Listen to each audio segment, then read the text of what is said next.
Right, hello, greetings. It's Thomas Duffin here.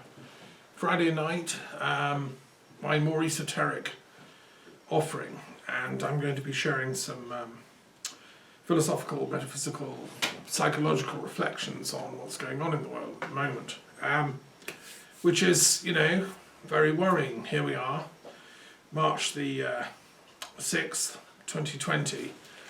And we have some serious problems ahead of us as a planet. I've always been approaching peacemaking in the most holistic sense. So, although I'm an academic and an expert in peace studies, I'm not someone that restricts that to a sort of technical proficiency in a specific field of knowledge. My approach to peace is that it's a holistic, joined up. Ultimately a state of enlightenment for the planet, because peace, you see, is the goal of humanity. It's what we're all striving for. We go through striving, immense conflict and skill testing like warriors many lifetimes. We have to prove our resolve and our determination, but ultimately we have to all individually and collectively take the choice that Buddha did, not to become a king of warriorship and an external power greedy, ruler who can dominate other people, but to say, no thank you, I would rather be a righteous person, the king of Dharma, a seer, a seeker of wisdom, and a Buddha. This is the challenge before us as a planet, as I see it, and we're still in the balance, because the warriors have refused to relinquish their dominance in society, really ever since the end of World War II, World War II was a bun feast for warriorship, and it was based on false teachings from Julius Evola and the fascists and the Nazis that warriorship is the way to go, it's the only thing in town. And Evola, although he was a learned Indologist, he knew about Tantra and all kinds of things, he got one thing absolutely fundamentally wrong, which is he said that the Kshatriyas, the warrior class, were the ones to follow. And so he followed Mussolini, he fought Hitler, etc. They were warriors, these people. Mussolini fought on the Socha River Valley front. Hitler was a warrior in World War I.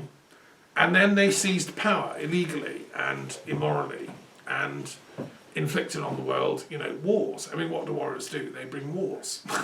They don't know any better. They don't understand, tragically, that their very courage and will and determination is the very thing they have to surrender and release. And ever since then, that stirred up in Europe was warriors, and there were Nazis roaming around this village in France shooting people, as all over France in the end. And then it stirred up other warriors in America, Canada, Britain, who then fought back and eventually conquered the German lot. But unfortunately the German lot sort of conquered them morally, because it turned them into warriors too.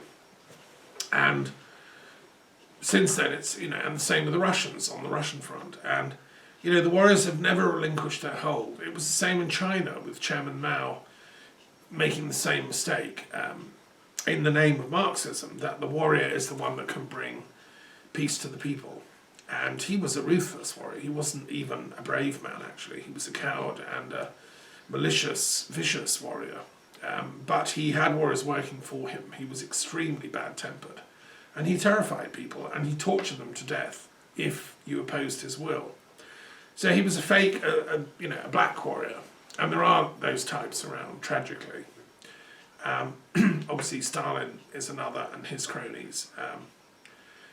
So it's chaos, folks. And out of that has come the coronavirus, because out of the Chinese military intelligence bioweapons lab, almost certainly, I suspend judgment, obviously I'm an academic, and we're not getting the truth from the media. The media is now defining anyone that says it's man-made as a conspiracy theorist and pumping out, no, it's not. Well, let's just suspend judgment, let's be scientific. We don't know. The evidence to me looks like it might well have been man-made. But, I suspend judgment. If it was man-made, and presumably in a Chinese lab and then it's leaked, then that tells us all we need to know about the karma of this. It's horrendous. it might have been man-made somewhere else and then leaked to make it look as if it was China. I mean, the warriors that are running the military intelligence units of the world are that wicked. They have no moral leadership, and this is where I disagree with the Queen. I mean, this is why I've been in touch with her, because she seems to argue that as head of state she has no morality. She's completely and utterly indifferent and amoral when it comes to policy. What she argued to me in relation to Brexit, which is a huge, huge issue, requiring proper moral leadership and governance, she argued in her letter to me, it's nothing to do with me, I have no position on this. Like, I'm completely neutral. What? I mean, that's a head of state arguing they're completely indifferent when it comes to morality. So, you take the same, extend that argument, and if people are manufacturing in Britain, at Portland,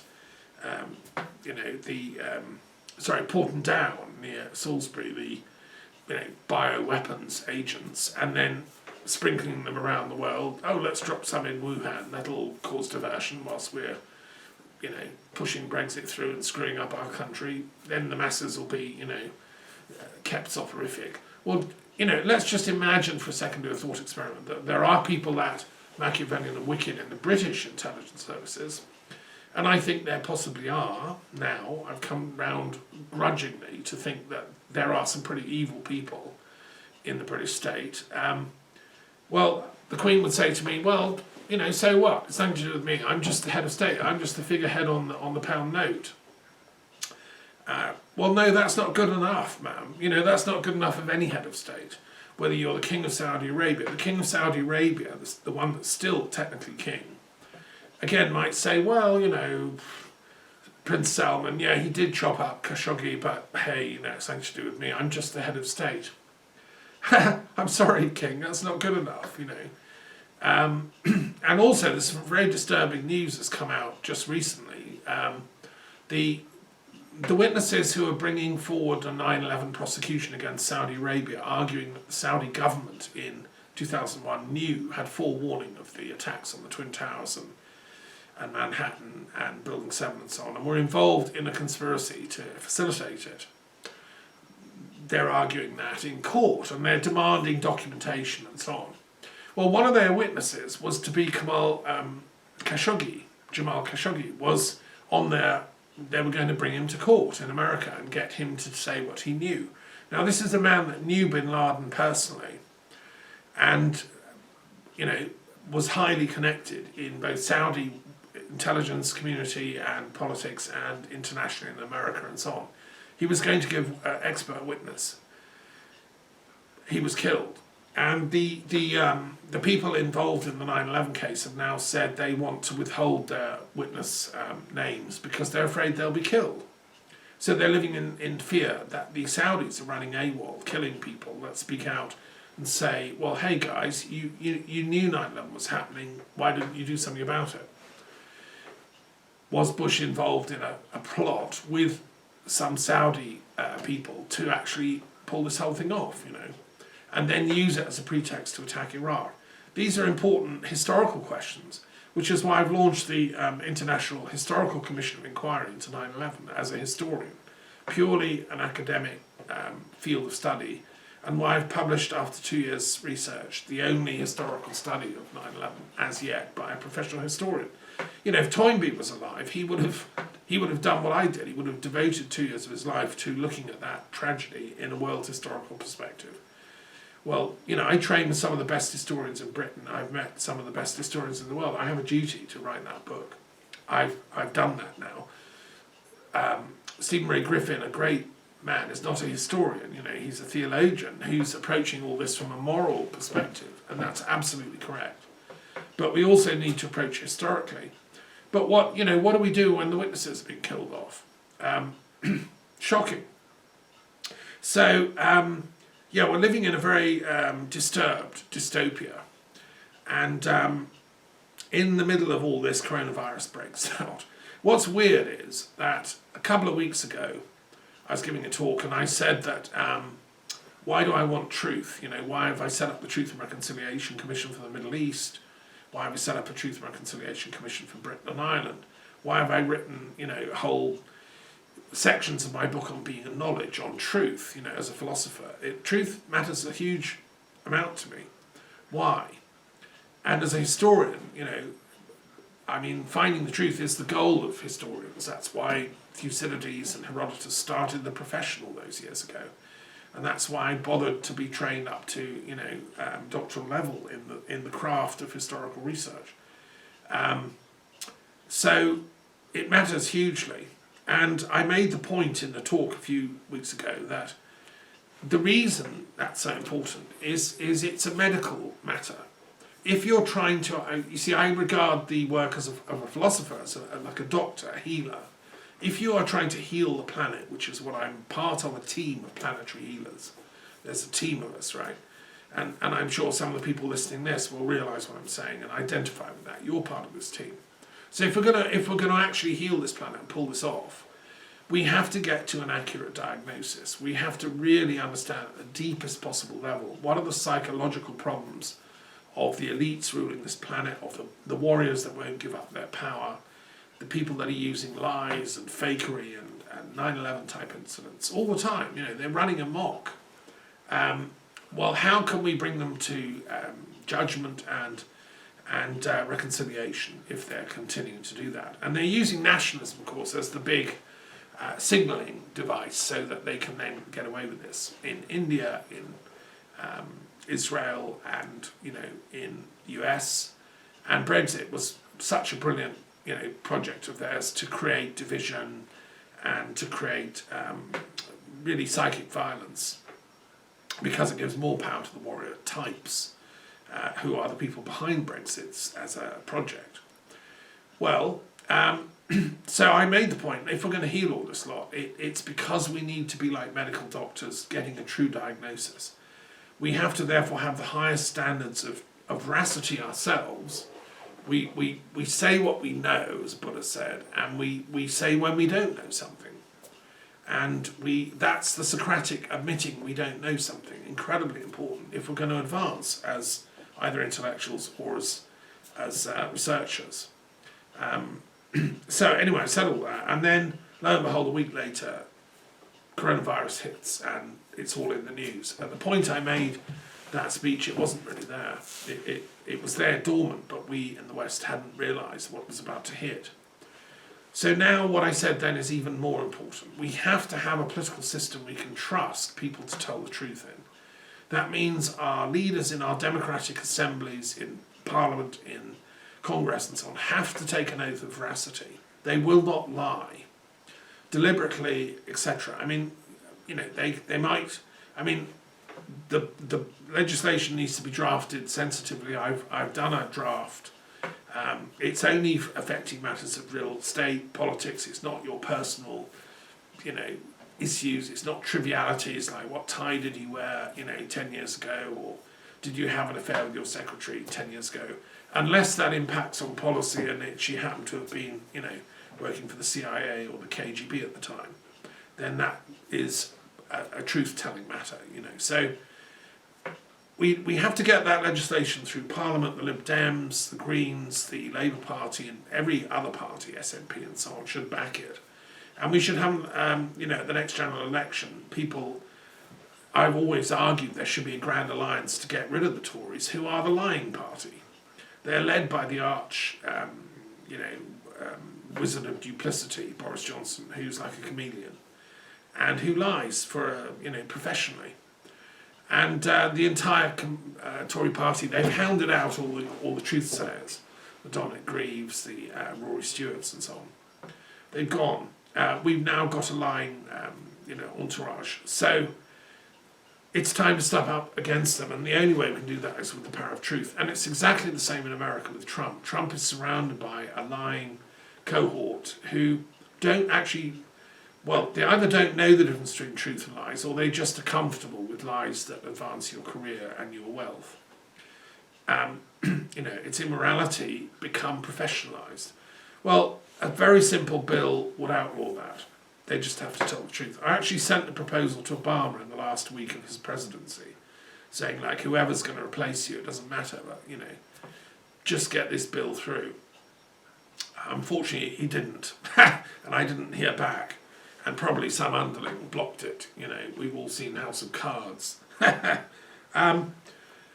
So medical aid is what we're trying to do here. As I mean, I run Philosophers for Peace in Europe and work with philosophers around the world.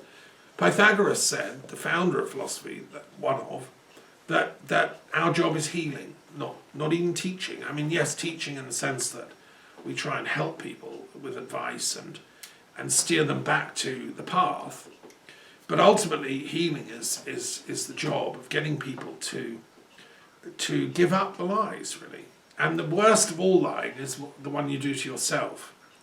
Most harm is done by self-harm, and people in various forms of neuroses or psychological breakdown are lying to themselves.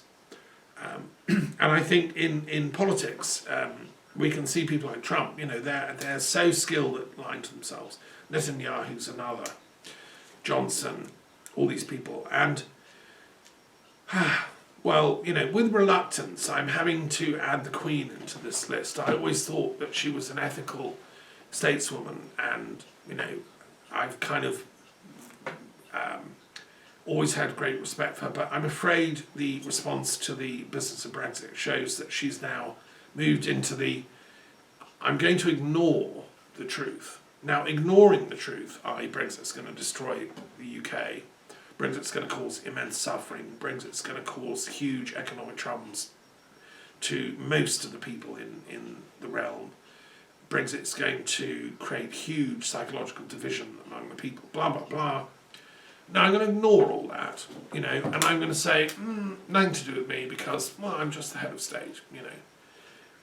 Well, it's unacceptable, and it puts such a head of state into the category of the demonic, I will be taken over and used as a vehicle by the lies brigade, and I will, you know, now be on the side of Trump and Khashoggi and Netanyahu and the other people that are stepping into that very dark world of deceit, disinformation, and it's up to us, the truth speakers, to call them out. I'm sorry.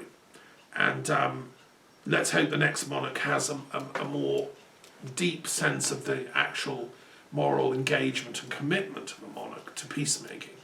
Because the absolute primary duty of a monarch, whether you're Muslim, Christian, you know, pagan, whatever, Hindu, Buddhist, is towards peacemaking. And about 20 years ago, I had the idea of a council of monarchs. I was Peace Druid of Britain, and I wrote from my base in Wales, near Llanfachrinion, I wrote to every single monarch official statement saying, would you like to create and join a council of monarchs, which would have charitable purposes only. It would not do politics in the normal sense. It would do planetary politics for healing, reconciliation, peacemaking. And it would run a mediation service. Now, there's 33 monarchs on the planet. And it came to me in meditation, this idea, you know, as a visionary download. And it seemed to pass the test of, is this going to help? You know, that I ran past it and talked to people. And I wrote, and I've had correspondence with several monarchs around the world since then. And I still think it's a very important project. But I do think that if monarchy is to survive as a global institution in its respective countries, and already one has gone down, i.e. Nepal, then monarchs have to realise they have an ethical duty to do their bit for the planet. Now, the UN has bodies of democratic leaders that meet in the UN General Assembly, and monarchs, you know, come together occasionally just on a bilateral, you know, let's go and have tea at Balmoral type of thing, or state visits. What I'm proposing is different. It's an official, formal Council of Monarchs. I think it could make a huge difference and could be an instrument of light working, let's put it like that. So I'm disappointed that not more voices have, you know, come out. It's interesting because in the Jewish and Christian tradition, the monarch is symbolised by the lion. The you know, 3 lions are the symbol of the Scottish state emblems, and in the British heraldry, the lion is very important.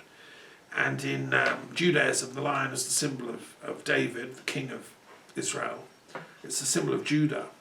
And that became the symbol of Christ. And in the book of Revelations, it talks about Christ as the lion. And in the Ethiopian monarchy, the lion is the symbol of the Ethiopian monarch, who is a descendant of Solomon, the king of Israel, and David, his father. And it's a symbol of the returned Christ. It's a symbol of the king of the beast, the lion. And it was the name given to the greatest of all Kabbalists, the Ari, the lion. Isaac Luria, he's called. Now, he was a great truth seeker in his day, a truth speaker. And really, I don't think we'd have Israel around, certainly not back in the Holy Land, if it hadn't been for the Ari's work. Because he brought an ingathering of the tribes to reconsider their spiritual purpose. What are we all doing? Why are we? What is a Jew? What is an Israelite? What is a Hebrew? What is the function? Well, I want to just say that to be properly on that team, you have to have the courage of like a lion and the skill of like a cat. And you have to have the beauty and grace of a cat, as well as the strength and courage of a lion. If we're going to make peace on the planet, we have to get Israel to be part of the instrumentation of the peacemaking team, rather than at the moment it's become a sort of it's doing the wrong stuff. It's become projected on the world stage as a military power that is like a superpower with nuclear weapons and information warfare and bioweapons and God knows what. Israel is spying on every move. Blah blah blah. Well, that's not the lion that I know and love, and it's not what Ari would want, and it's not what the Kabbalah and what Judaism actually wants, all the rabbis that I've known and worked with. And that's why I set up the Truth and Reconciliation Commission for the Middle East. Let me read something from the Torah, from the commentary on the Torah, the Zohar as it's called, which is a miraculous text. If you've not studied the Zohar, then I highly commend you to do so, because it's the most sacred text of the Kabbalah, and tonight is the Sabbath Eve, it's Friday. So let's just do a bit of reading here from Hosea 14:10. The prophet says the following. Let me find it. Okay.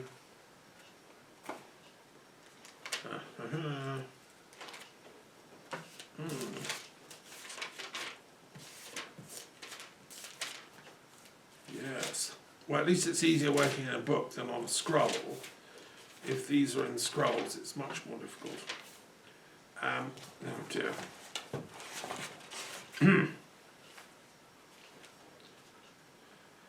Yes, here you are.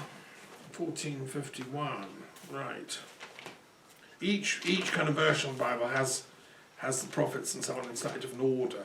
This is the Jerusalem Bible, which is the Catholic Bible, which was translated by people including Tolkien. It's one that I know and love. But it's slightly different to the Protestant Bible, and then it's all different to the actual Hebrew Bible as well. So anyway, here we are. Hosea 14:10 is the following, and I believe it's a beautiful and very important passage. It's at the end of Hosea. Let the wise man understand these words. Let the intelligent man grasp their meaning.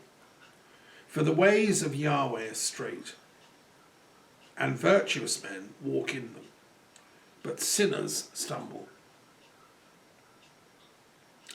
Well, absolutely straightforward, poetic way of saying, stick to the paths of righteousness, do the work. The Zohar, which then comments on this, says, Rabbi Judah discoursed on the verse, for the ways of the Lord are right, and the just do walk in them, but transgressors stumble therein, Hosea 14:10. All the ways of God, he said, are right and true, but mankind know not and regard not what it is that keeps them alive. Hence, the just do walk in them, because they know the ways of God, and they devote themselves to the Torah. For whoever devotes himself to the Torah knows those ways and follows them. without turning either to the right or the left. But transgressors do stumble therein, to wit, the sinners, since they labour not in the Torah, nor regard the ways of the Almighty, and know not in which way they are walking. And since they are thoughtless and do not study the Torah, they stumble in their ways in this world and in the world to come.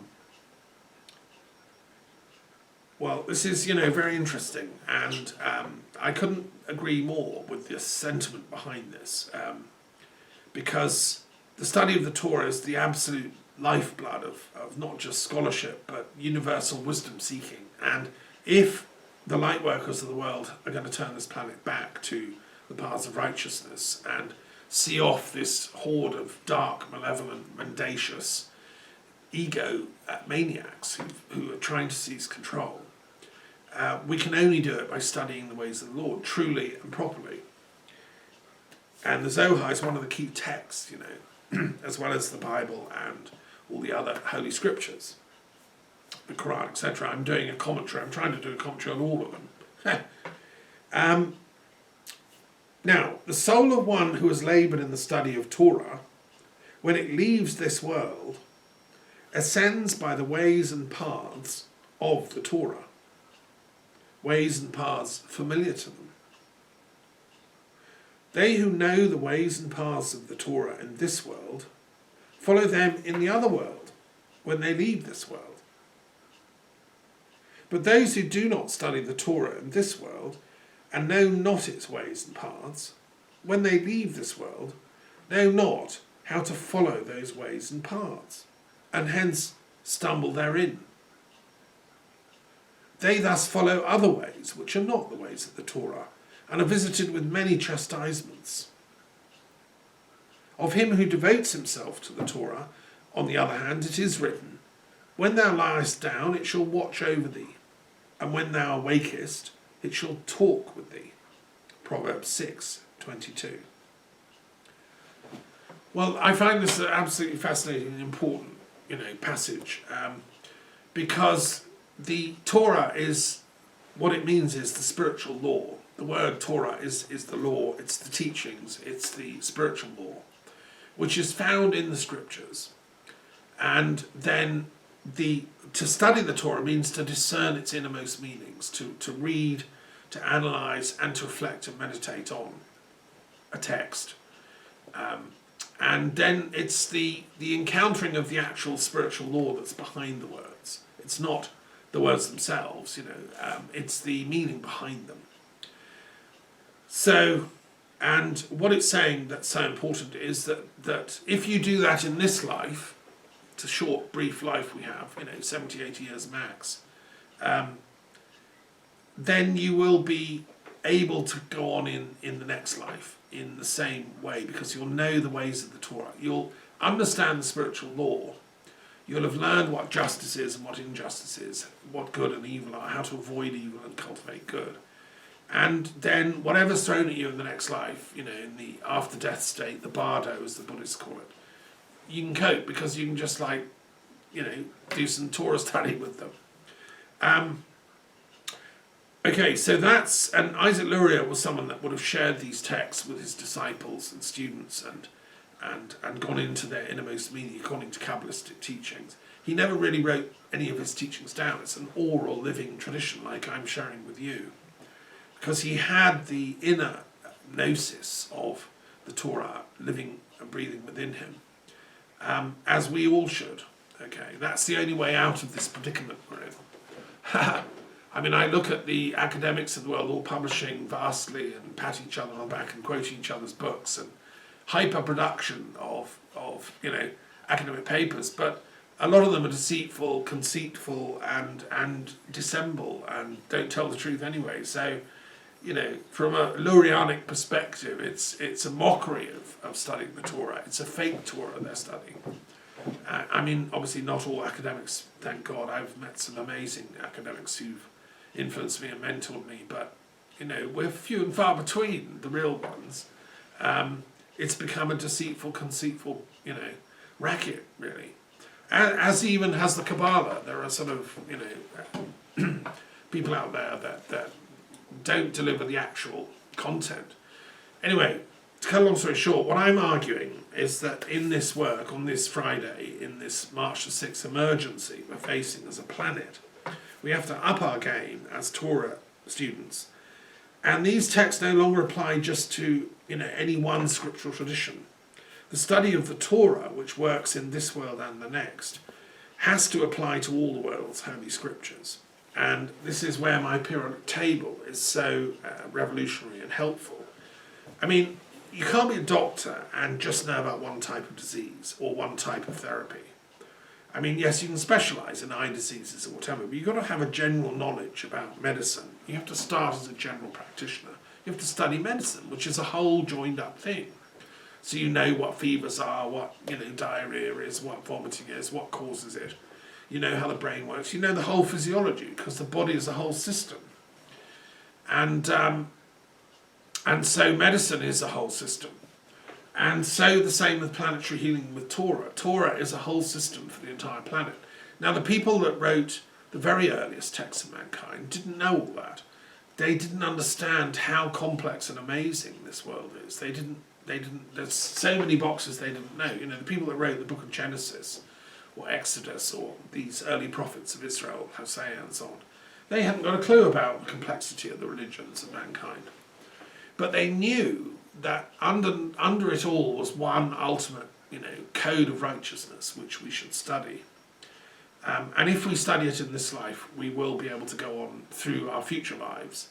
Because Isaac Luria and the others, true Kabbalists, understand Gilgul, reincarnation. It comes round. This isn't just a one-off life. It's too short for that. The complexity of the lessons we have are, it's like, one academic year or term, if you want. As a teacher, I think it's more like an academic year you do in one life, and then if you're good and you've passed your exams, you get on to the next level, which is Gilgul.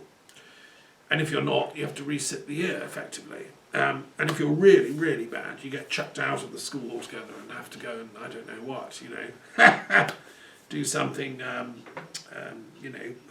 to learn fundamental moral virtues like patience and courage and wisdom and love. Anyway, if you work on the Torah, now this is interesting because two things. I'm going to end with a poem which is relevant to this about Plato. But the second thing I want to say is that I love this thing about if you study the Torah in this world, it helps you in the next world because your ways and paths are familiar. I just want to share a little memory because this is personal, but it's Friday night. Hey, we're having a private esoteric chat. My mother, who was a very virtuous woman in many ways, she was a fine woman and I loved her dearly, but we disagreed on certain fundamental philosophical matters. She was in philosophy what you'd call a materialist, and she believed the soul was going to die when she died. That's the end of it. This was her faith, she believed it. She didn't start like that. She was a Christian in her youth, teens and 20s, and even taught Bible study and so on. But later in her life became a Marxist and had a total materialist, revolution. And she never wavered from it. She believed science, medicine, materialism, scientific, dialectical materialism proved that materialism was, the truth. So we disagreed on that because I'd studied philosophy and religion for many years, and I felt, as a nurse, I'd nursed dying people. I felt consciousness survives death. There's something mysterious, like Henry Bergson and other philosophers in modernity have said. No, she wasn't having it, not agreeing with that. So we agreed to differ, but we did make a pact that whoever died first, if there was a life after death, would come back and inform the other. If not, then fine, we can take that as a sign. So we made that solemn pact, and she died first at the age